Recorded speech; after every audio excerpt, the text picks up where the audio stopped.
ایک مجرم کے لیے پوری فورس کی بقا کو داؤ پر نہیں لگایا جا سکتا۔ اسے ادھر ادھر گھمانے کی ضرورت ہی کیا ہے؟ سلطان شاہ نے بیزاری سے کہا۔ آزاد علاقے ہی میں مار دو اور کہیں دبا دو، کچھ عرصے تک اس کی تلاش جاری رہے گی۔ وقت گزرنے کے ساتھ لوگ رفتہ رفتہ اسے بھول جائیں گے۔ نہیں، رانا نے سر ہلاتے ہوئے کہا۔ اول خان نے اسے زندہ رکھنے کی ہدایت کی تھی۔ اس کی ابدی رپوشی کے سنگین نتائج برآمد ہو سکتے ہیں۔ وہ مجرم صحیح مگر ایک مقبول اقلیتی لیڈر ہے۔ اسے عدالت ہی سے سزایاب ہونا چاہیے۔ کس طرح؟ یہ اوپر والے بتائیں گے۔ میری دانش میں اسے واپس لانے کا ایک ہی طریقہ ممکن ہے۔ میں نے سوچتے ہوئے کہا، تم بھی بتا دو۔ میں اپنے چیف کو تمہاری رائے سے بھی آگاہ کر دوں گا۔ آدم خان کے آدمیوں کے سوا کوئی بھی قبیلہ اسے اپنے علاقے کے پولیٹیکل ایجنٹ کے حوالے کر دے۔ جواز کیا ہوگا؟ رانا نے میری تجویز میں دلچسپی لیتے ہوئے پوچھا۔ وہ بے ہوش اور زخمی حالت میں کہیں بھی پڑا ہوا مل سکتا ہے۔ بالکل، سلطان شاہ نے میری تائید کی۔ یہی سمجھا جائے گا کہ کچھ لوگ تاوان وغیرہ کی امید میں اسے اغوا کر کے لے جا رہے تھے۔ راستے میں انہیں اندازہ ہوا کہ وہ غلط آدمی کو اٹھا لائے ہیں، یہ اس کے وارثوں سے تاوان کی رقم نہیں مل سکے گی، انہوں نے اسے پھینک دیا۔ سلطان شاہ کے کہے ہوئے ہر لفظ کے ساتھ رانا کی آنکھوں میں چمک بڑھتی چلی گئی۔ وہ اپنی بات مکمل کر کے خاموش ہوا تو رانا بولا، میں چیف سے ضرور بات کروں گا، مگر مجھے تمہاری تجویز مناسب معلوم ہوتی ہے۔ اس صورت میں وہ کسی پر الزام تراشی بھی نہیں کر سکے گا۔ میرے ذہن میں یہ بات پہلے سے موجود تھی کہ اکبر رانا کھٹو مل کے اغوا کے بعد تحفظ کے سلسلے میں بہت زیادہ فکر مند تھا۔ یہی صورت اول خان کے ساتھ تھی۔ اس سے یہ نتیجہ اخذ کرنا دشوار نہیں تھا کہ کھٹو مل کو عارضی امانت کے طور پر آدم خان کے آدمیوں کے حوالے کیا گیا تھا۔ وہ اسے جتنے دن اپنی تحویل میں رکھتے، مہمان کے طور پر رکھتے۔ کھٹو مل کے فرشتوں کو بھی علم نہیں ہو سکتا تھا کہ وہ تاوان کے سوا کسی اور مقصد کے لیے آزاد علاقے میں پہنچایا گیا تھا۔ کھٹو مل کے ساتھ اب چودھری سلام بھی ہماری لسٹ پر آ گیا تھا، تو اس کے خلاف بھی کچھ کام شروع ہو جانا چاہیے۔ میں نے رانا کو مشورہ دیا، حکم کرو، جو چاہتے ہو اسی پر عمل شروع کر دیا جائے گا۔ اس سے فوراً کہا، یہ پتہ چلاؤ کہ چودھری سلام 4 آدمیوں کے ساتھ کل اتنی رات گئے، گجرات کیوں گیا تھا؟ اس کا پچھلی رات کا سفر میری نگاہوں میں کھٹک رہا ہے۔ تم کہہ رہے ہو تو خیال آ ہی رہا ہے کہ لوگ رات کے وقت اسلام آباد اور لاہور کے درمیان سفر سے گریز کرتے ہیں، کیونکہ ٹرکوں کا رش زیادہ ہوتا ہے۔ بعض خطرناک مقامات پر ٹرکوں کی تیز روشنیاں کار چلانے والوں کو بالکل اندھا کر دیتی ہیں۔ رانا بولا، مجھے پورا یقین ہے کہ کھٹو مل خود ہی چودھری اسلام کے خلاف بہت کچھ اگل دے گا، لیکن ہمیں بھی کہیں نہ کہیں مصروف رہنا چاہیے۔ میں نے کہا، یہاں بظاہر کوئی زیادہ کام نہیں ہے، اکبر سمجھدار آدمی ہے، میں بھی اسے گجرات روانہ کیے دیتا ہوں، کل تک وہ بہت کچھ معلوم کر کے لوٹ آئے گا۔ میں نے اسبات میں سر ہلا دیا۔ آج کا کام کل پر چھوڑنا میری سرشت میں نہیں تھا۔ رانا کو 2 کام مل گئے تھے، اکبر کی گجرات روانگی اور کھٹو مل کی واپسی کے بارے میں اپنے چیف سے مشورہ۔ وہ اٹھ کر اپنے دفتر کی طرف چل دیا۔ برا نہ مانو تو ایک بات پوچھ لوں جو صبح سے میرے دماغ میں پھانس بن کر چپ رہی ہے۔ رانا کے چلے جانے کے بعد سلطان شاہ نے تخلیقے میں مجھ سے کہا، تم نے سوال نہ کیا تو یہ پھانس رات بھر میرے دماغ میں چپتی رہے گی۔ میں نے ہنس کر کہا، جو پوچھنا ہے جلد از جلد پوچھ ڈالو۔ ہمیں اسلام آباد آئے ہوئے 24 گھنٹے ہونے والے ہیں۔ ایس ٹی ایف کا چیف اسی شہر میں ہے، اس نے ابھی تک تم سے رابطہ کیوں نہیں کیا؟ وہ سوال میرے ذہن میں بھی ابھر چکا تھا۔ میرے پاس اس کا کوئی جواب نہیں تھا، پھر بھی میں نے اس کا دل رکھنے کے لیے کہا، اس کی اپنی کوئی مصلحت یا مجبوری ہو سکتی ہے، کچھ بھی ہو اسے فون کر کے معاذرت ہی کر لینی چاہیے تھی۔ میں رانا سے پوچھوں گا۔ رانا سے ذکر بھی نہ کرنا، یہ معمولی سی بات بلا وجہ اہم بن جائے گی۔ معمولی نہیں، میرے نزدیک یہ بہت اہم بات ہے، اس نے قدر تیزی سے کہا۔ آدمی عزت کے ہی لیے اپنی جان لڑاتا ہے، عزت نہ ملے تو سب بیکار ہے۔ تمہاری دانست میں عزت صرف اسی کے دینے سے ملے گی؟ کیا یہ کافی نہیں کہ رانا تمہارے سامنے بچھا جا رہا ہے؟ میں نے چپتے ہوئے لہجے میں پوچھا۔ میں اسی کی وجہ سے چپ ہوں، ورنہ اب تک تم سے واپسی کا مطالبہ کر چکا ہوتا۔ تمہارا دل بہت چھوٹا ہے، اس لیے ذرا سی بات پر ویرا سے لڑ پڑتے ہو۔ تم یہ بات کیوں بھول جاتے ہو کہ ہم آرمی، نیوی یا ایس ٹی ایف کے لیے کام نہیں کر رہے، بلکہ اپنے مشن کے لیے کام کر رہے ہیں۔ ہیروین کے حوالے سے ہم کھٹو مل کے پیچھے لگے تھے، لیکن دیکھ لو کہ جہانگیر کی رنگین مزاجی کے بہانے ہم نے اس کا دوسرا چہرہ بھی دیکھ لیا۔ تمہارا بڑا دل تم ہی کو مبارک ہو۔ میں چھوٹا آدمی ہوں اور چھوٹی چھوٹی خوشیوں کے سہارے ہی زندہ رہتا ہوں۔ زندگی میں یہ بھی نہ ملے تو زندہ رہنے کا فائدہ؟ میں مسکرا کر رہ گیا۔ سلطان شاہ کی بعض باتیں بہت سادہ مگر دل نشیں ہوتی تھیں، جن سے میں اسی طرح معزوز ہوا کرتا تھا۔ 8:15 بجے کے قریب رانا واپس آیا۔ اس کے آتے ہی خدمتگار نے میز پر کھانا لگانا شروع کر دیا۔ اس بار میں بولے بغیر نہیں رہ سکا۔ ایسا معلوم ہوتا ہے جیسے یہ شخص تم کو بتا کر یا تم سے پوچھ کر ہمارے لیے میز لگاتا ہے۔ تمہارا پہلا خیال درست ہے، اس نے مسکرا کر میری تائید کی۔ میں نے اسے ہدایت کی ہوئی ہے کہ میں دفتر میں موجود ہوں تو یہ مجھے تمہارے خورد و نوش کے اوقات سے آگاہ کرتا رہے، تاکہ میں میزبانی کے تھوڑے بہت فرائض انجام دے سکوں۔ میزبانی تو خوب ہو رہی ہے مگر اصل میزبان کا دور دور تک پتہ نہیں ہے۔ سلطان شاہ کو رانا کے سامنے اپنے دل کی بھڑاس نکالنے کا موقع مل گیا۔ اوہ، اکبر رانا اس کا اشارہ فوراً ہی سمجھ گیا۔ چیف کہیں مصروف ہے، کل سے میرا اور اس کا فون پر بھی رابطہ نہیں ہو سکا۔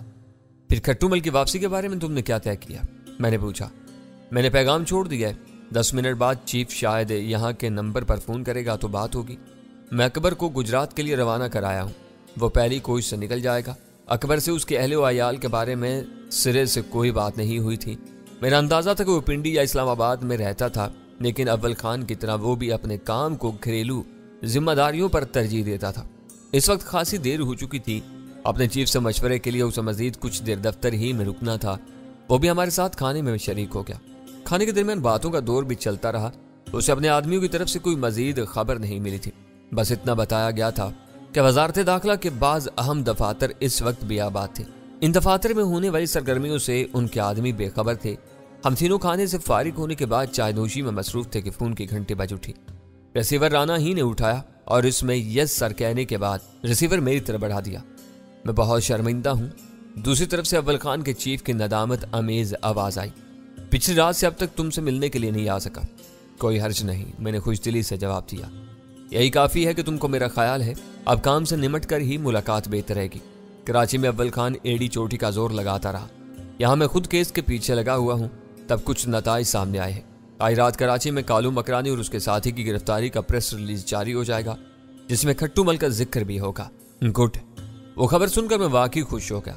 یہ بہت بڑی کامیابی ہوگی۔ کچھ کام ہو گیا ہے، بہت سے کام باقی ہے۔ میرا خیال ہے کہ کل کسی وقت میں فارغ ہو جاؤں گا۔ پینے پلانے کے لیے کوئی خواہش محسوس کرو تو رانا کو بلا تکلف بتا دینا، وہ بندوبست کر دے گا۔ آج کل ریسٹ ہاؤس میں کچھ نہیں رہتا۔ میں نے ہلکا سا کہکا لگا کر کہا، اب روزے ابرو شب مہتاب والی بات رہ گئی ہے۔ تم آؤ گے تو دیکھا جائے گا۔ تم یقین کرو کہ میں تم سے ملنے کے لیے بےتاب ہوں، لیکن یہ بہت گندا اور جان لیوا کیس ہے۔ تم نے اس میں قدم قدم پر کمال دکھائے ہیں۔ میں تمہاری اس محنت کو پوری طرح بارآور بنانے کی کوششوں میں لگا ہوا ہوں۔ اس کے ایک ایک لفظ سے خلوص کی بو آ رہی تھی۔ سلطان شاہ نے اس کی طرف سے میرے دل میں جو غبار بھرا تھا وہ چند ہی لمحوں میں زائل ہو گیا۔ اس سے بات ہونے کے بعد پتہ چلا کہ اسلام آباد والوں پر کارکردگی دکھانے کا دورہ از خود نہیں پڑا تھا۔ ایس ٹی ایف کا سربراہ بذات خود اس کیس کی پیروی کر رہا تھا۔ اس نازک معاملے میں اپنے ماتحتوں کو پس منظر میں رکھ کر خود سازشی افراد کے خلاف سینہ سپر پہنچانا بڑی ہمت اور جرت کا کام تھا۔ جن سے کوئی یہ سوال کرنے کی جرت نہیں کر سکتا تھا کہ چودھری اسلام کے گھر سے کھٹو مل کو اٹھانے والے کون تھے۔ مجھے اندازہ ہو چکا تھا کہ بہت مصروف تھا، اس کے پاس وقت کی کمی تھی۔ میں نے اسے کھٹو مل کی واپسی کے بارے میں کوئی بات نہیں چھیڑی، کیونکہ اس نے دوران گفتگو میں ہی بتا دیا تھا کہ میرے بعد وہ رانا سے کچھ بات کرنے کا ارادہ رکھتا تھا۔ سر، ہم ان سب مسائل پر غور کر چکے ہیں۔ اپنے چیف کی گفتگو سن لینے کے بعد رانا نے کہا، فورس کو اس قضیے سے الگ تھلگ رکھنے کے لیے کرنل جمال دستی ایک رائے رکھتے ہیں۔ دوسری طرف سے اجازت ملتے ہی رانا نے میری بتائی ہوئی تجویز دہرانی شروع کر دی۔ اس کی بات مکمل ہونے کے اگلے ہی لمحے گفتگو ختم ہوگی اور اس نے ریسیور کریڈل پر ڈال دیا۔ اپنی تمام تر مصروفیات اور عجلت کے باوجود اس نے مجھ سے خاصی طویل گفتگو کی، جس کے خاتمے پر میں نے ریسیور رانا کو لوٹایا تھا۔ رانا نے فون پر نہایت ادب سے کھٹو مل کی واپسی کا معاملہ بیان کر ڈالا۔ وہ خاصی دیر تک اپنے چیف کا جواب سنتا رہا، جو شاید اطمینان بخش نہیں تھا۔ چیف نے تمہاری تجویز سنتے ہی منظوری دے کر فون بند کر دیا۔ اس نے خوش ہو کر مجھے بتایا، مجھے اندازہ نہیں تھا کہ چیف سے تمہاری اتنی بے تکلفی ہوگی۔ وہ تمہارے لیے اسکاچ وغیرہ کا بندوبست کرنے کے لیے بھی کہہ رہے تھے۔ نہیں، جب خواہش ہوئی میں تمہیں خود بتا دوں گا، میں نے کہا۔ کھٹو مل کی واپسی کے لیے کیا کیا جائے؟ چند لمحوں کی خاموشی کے بعد اس نے پوچھا۔ طریقہ طے ہو چکا ہے، لیکن عمل وقت پر ہی کیا جائے گا۔ یہ بتاؤ کہ ہدایت دینے کے بعد اس کی واپسی میں کتنا وقت صرف ہوگا؟ یہاں سے پشاور اور پھر وہاں سے آزاد قبائلی علاقے کا فاصلہ خاصا طویل ہے۔ قاصد کو وہاں تک پہنچنے ہی میں آدھا دن لگ جائے گا۔ وہ سب پرانی باتیں ہیں، رانا نے بے پرواہی سے کہا۔ افغانستان کی لڑائی سے جہاں پاکستان میں ہیروین اور ہتھیاروں کا سیلاب آیا ہے، وہیں مواصلاتی آلات بھی آئے ہیں۔ سب کیمپ غیر قانونی وائرلیس ٹرانسمیٹرز کے ذریعے آپس میں مربوط ہیں۔ پیغام فوراً پہنچ جائے گا۔ میں نے تسلی کا اظہار کرتے ہوئے پوچھا، اور اس کی رہائی میں کتنا وقت لگے گا؟ وہ پنڈی کب تک آ جائے گا؟ سب کام اس تیزی سے ہوں گے کہ جس تیزی سے آج ہوئے ہیں۔ 1 گھنٹے میں وہ پشاور پہنچ سکتا ہے۔ پرواز مل گئی تو مزید 1 گھنٹہ رکھ لو۔ کل صبح کارروائی کا آغاز ہوا تو وہ دوپہر یا زیادہ سے زیادہ شام تک یہاں آ جائے گا۔ میں نے تائید طلب لہجے میں سوال کیا۔ اس کا جواب اس بات میں تھا